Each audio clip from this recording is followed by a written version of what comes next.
Do not stop, não pare. Este é um dos lemas de Singapura. Siga imaginando o futuro, use tempos difíceis para replanejar e imaginar.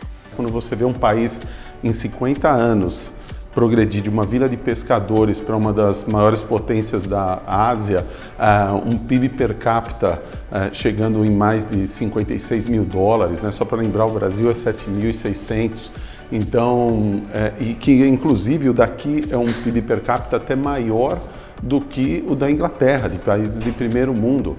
Então, o que a gente vê é que eles não só tiveram um planejamento espetacular, e aliás, um planejamento espetacular não é tão difícil de se fazer assim.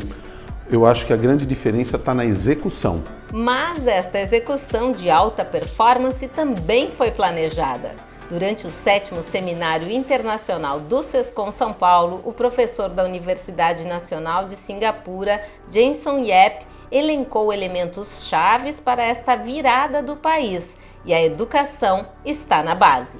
Without education, sem uma força de trabalho qualificada, você fica limitado pela sua capacidade de entender e de como transformar de um grande modo. Então, para mim, a educação é a primeira camada dos fatores necessários para uma transformação efetiva. Singapura planejou, executou e agora planeja novamente para as próximas décadas, onde vislumbram, por exemplo, turismo espacial já em 2065 e estão projetando o Terminal 6 do aeroporto Changi para esta finalidade. So we know that we are Sabemos que estamos atualmente na 4ª Revolução Industrial, tendo passado da primeira Revolução Industrial, que foi a produção mecânica, para a 2ª Revolução Industrial, que foi a invenção da eletricidade, para a 3ª Revolução Industrial, que são os computadores. A 4ª Revolução Industrial, que é a conversão industrial digital e física da vida, como você vê agora, com as telecomunicações híbridas. E a 5ª Revolução Industrial é sobre a ciência social, assim como a robótica. Assim, com base na tendência da Revolução Industrial, nós somos capazes de desenhar um cenário de como a vida seria em 2065 e assim construir nessa equação para planejar o horizonte. É importante relembrar alguns facilitadores do país, como seu tamanho, apenas 4,5 milhões de habitantes, o tipo de governo quase ditatorial e suas políticas.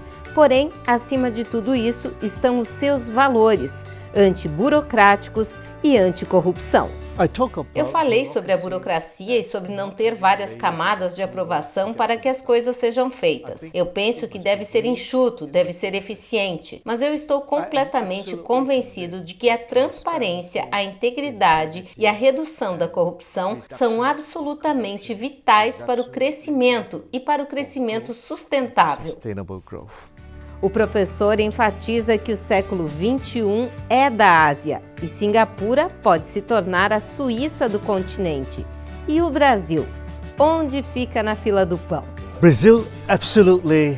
O Brasil está absolutamente no ponto de se tornar uma grande economia. Os economistas acreditam que, por fazer parte do BRICS, bloco econômico que inclui o Brasil, a Rússia, a China, a Índia e a África do Sul, a transformação necessária para que o Brasil se torne grande, eu acredito, é uma grande liderança e uma boa cultura, assim como ser inovador, comprometido e determinado para fazer coisas grandes. Committed and determined to do great things.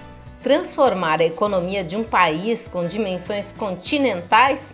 Bom, sonhar faz parte do planejamento. Se a gente parar, se a gente imaginar que a gente não é capaz ou que não é possível, a gente já começa perdendo. Então temos que começar com otimismo, mas com planejamento, com execução.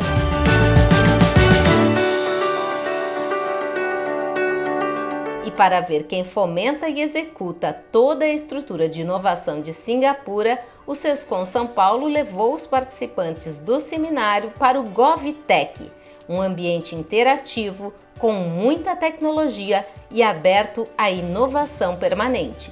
Eles nos mostraram o interior desse GovTech, né, de todos os controles que eles têm, e deu para a gente ver que é importante ter os números, controlar e usar esses números para você evoluir, para você conseguir, com base neles, fazer os cruzamentos necessários, ter as informações, acompanhar e executar o que for necessário através desses números. Vimos que eles estão bem avançados nessa parte de cobrança, eles têm controle de pessoas e de empresas, através das informações que eles têm buscando pela tecnologia. Tá gostando? Comenta aí e vem com a gente que tem mais. Acompanhe tudo o que aconteceu no 7º Seminário Internacional do Sescom São Paulo, aqui nas mídias do portal Conte News e do Sescom São Paulo.